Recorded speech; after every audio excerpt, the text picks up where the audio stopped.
Today we're going to be replacing the air blower or heater blower for the AC that is in the Mercedes GL450. Pretty simple. You come down here and there's 3 screws. 1, 2, 3. Pop those screws out. They're star screws, so you can see them. Hold on. Maybe you can see them. Try to get some. There you go. You see, there's star screws. So it's about a medium-sized star screw, and just use a screwdriver. Pop those suckers out, and then you have 4 more star screws.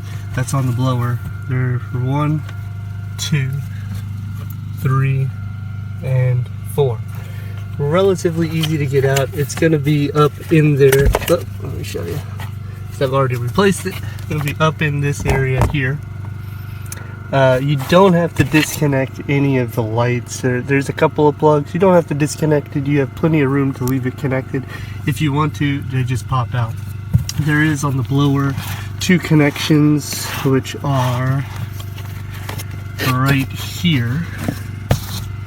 These 2 connections, you'll just simply pull the tab. They pop out easy.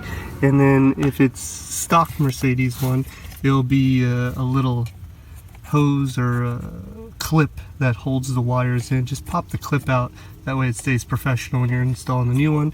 And then, like I said, it goes in this way. I would recommend trying to do the screws in the back first, but it really doesn't matter.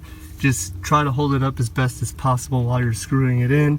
Make sure you screw them all the way in flush.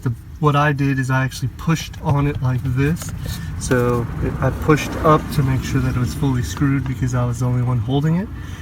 If you do that, you'll make sure that it's flush in the system, and then that's it. So 3 small screws from the bottom bin here, and this was here where the light is on the bottom and the floorboard.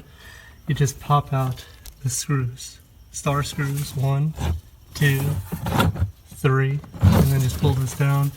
Right there's your motor.